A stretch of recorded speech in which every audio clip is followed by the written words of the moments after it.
Tu viens avec la joie de vivre, là. Ah ouais.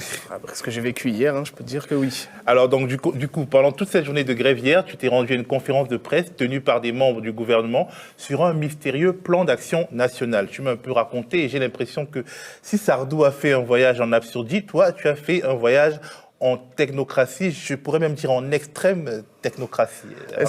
C'est ça, c'est totalement ça, Théophile. Alors, on avait rendez-vous dans le 2e arrondissement de Paris, où il était présenté ce fameux plan d'action national. Alors, on y allait sans trop savoir ce que c'était ce plan. Tout ce qu'on nous promettait dans le mail, c'est un plan d'action comportant des engagements à mettre en œuvre sur la période 2018-2020 pour une démocratie plus ouverte, partagée et responsable. Et donc, pour nous présenter ce plan, on a eu le droit à Henri Verdier, qui est directeur interministériel du numérique et du système d'information de l'État. Et puis je me suis dit, je vais vous dire en 2 phrases ce qu'est le gouvernement ouvert, parce qu'après tout, c'est pas forcément le vocabulaire français. Alors il y a des gens qui disent, en fait, c'est la déclaration des droits de l'homme et du citoyen. Après tout, on a dit dans ce pays que la démocratie, c'était le gouvernement du peuple, par le peuple, pour le peuple, parce que c'est la Constitution française, pas seulement américaine.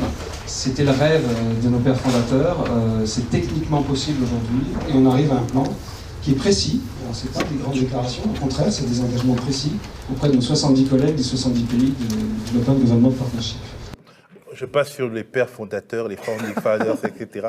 Il faut croire que la colonisation a du bon. Mais disons, j'ai rien compris à ce terme Open Government Partnership. C'est simple. Nous aussi, au début, on comprenait rien, mais je vais te la faire simple. Alors, ce plan d'action national, en fait, ce sont des engagements pris par l'État et l'Assemblée nationale, en fait, pour une meilleure transparence de la vie publique, et ce, via Internet. En gros, toi, depuis ton ordinateur, tu pourras accéder aux déclarations d'intérêt des députés. Bon c'est tout simple. Mais c'est tout simple, finalement. Voilà. Et donc, à cette conférence de presse, était présent François de Rugy, le président de l'Assemblée nationale, justement, pour l'ouverture à l'Assemblée nationale. Alors, à l'époque, en 2013, c'était lui, sous Europe Écologie Les Verts, qui a présenté la loi de la transparence de la vie publique. Et tu vas voir que ça, il tenait absolument à nous faire comprendre que c'était lui qui avait présenté cette loi et personne d'autre. Je me targue de mener ce combat depuis que j'ai été élu en 2007, mais cela souvent quand même en se sentant un peu seul. C'est-à-dire ce travail que j'ai voulu associant toutes les sensibilités politiques de l'Assemblée, le simple fait de vouloir le mettre en œuvre a été contesté tous azimuts. J'ai eu droit à des critiques où je remettais en cause la liberté des parlementaires. Je vous dis ça, pas du tout pour tirer la moindre gloire d'avoir mis en œuvre ces propositions, je trouve au contraire qu'elles sont souvent assez basiques. Mais pour vous dire que rien de tout cela n'est évident. Il faut être conscient que rien de tout cela ne se fait tout seul. Donc moi, je vous dis d'ailleurs, sans démagogie, c'est ce que j'essaye d'impulser, je ne peux pas le faire tout seul. Vous soyez bien conscient que rien de tout cela ne se fait tout seul. Voilà, tout seul, on ne comprend pas très bien, est-ce que c'est lui ou est-ce que c'est pas tout seul? Bon, alors après toutes ces interventions, donc celle de Henri de Verdier et François de Rugy, on n'avait toujours pas compris c'était quoi ce plan d'action national, donc on a quand même redemandé à François de Rugy, tu vas le voir, qui était un peu pressé, et donc à Henri Verdier. Je voulais juste vous demander en fait si vous deviez simplifier en fait ce plan d'action national, parce qu'il y a eu beaucoup de mots qui ont été utilisés, beaucoup de choses, nous on ne comprend pas très bien. Ah bah, moi je l'ai dit, c'est la transparence comme principe de fonctionnement, comme principe général et non plus comme exception, et la complémentarité entre la démocratie parlementaire, donc, qui passe par les élections, par des représentants, et la démocratie participative des citoyens. Et le citoyen, il y gagne quoi justement là-dedans ? Eh bien, il y gagne, je pense, à la fois une plus grande démocratie, une plus grande capacité à intervenir sur les décisions tout au long d'un mandat, à une plus grande interaction, un plus grand dialogue avec les élus, mais aussi, je l'espère, une plus grande efficacité, parce qu'on fait tout ça, pas pour le plaisir uniquement de faire de la démocratie, mais aussi pour avoir des politiques plus efficaces. Alors, c'est le média. C'est le petit journal ? Non, c'est le média. Je voulais juste vous demander, alors, est-ce que vous pourriez synthétiser, nous dire simplement c'est quoi ce plan d'action national ? C'est des engagements que prend le gouvernement pour améliorer l'ouverture de l'action publique. Honnêtement, moi, pour avoir regardé donc avant de venir, j'ai vu que c'était pas si simple d'accès quand même. C'est pas si simple d'accès.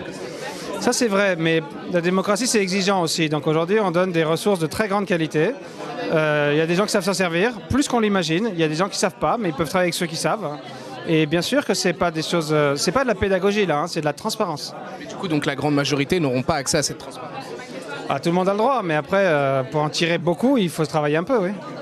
Voilà, j'espère que tu as compris, Théophile, tu as le droit, mais pour y avoir le droit, il faut que tu travailles beaucoup dessus. Alors, est-ce que tu as un peu compris ce qu'il voulait nous dire ? Bon, je n'ai pas tout à fait compris, mais disons, je vais te dire que je suis open à ce que M. de Rugy nous explique ici.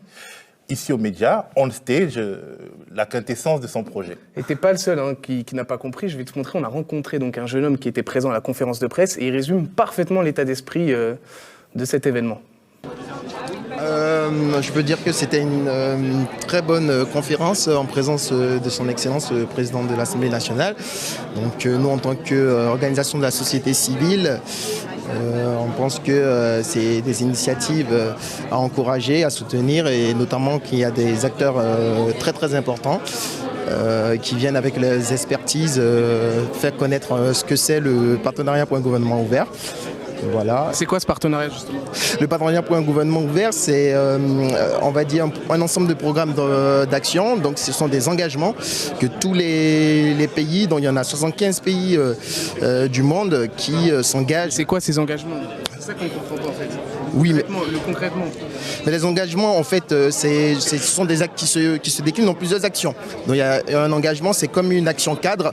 À l'intérieur de cette action cadre, il y a plusieurs actions qui se déclinent. Et donc, par exemple, pour ce que j'ai retenu de la conférence, pour la France, pour on va dire, pour 2018-2020, voilà, il y en a 21 engagements et plusieurs actions dans ces engagements.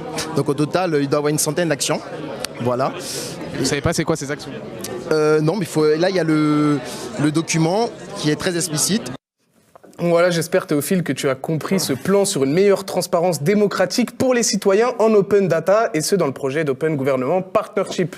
Bon, Yanis, je vais dire que j'ai compris parce que j'ai pas non plus envie d'avoir l'air complètement idiot. Donc oui, j'ai compris. Voilà, j'ai compris. Et d'ailleurs, je peux te dire en quelques mots abscons ce que j'ai compris. Et tu ne comprendras pas ce que j'ai compris, ça c'est sûr. Merci.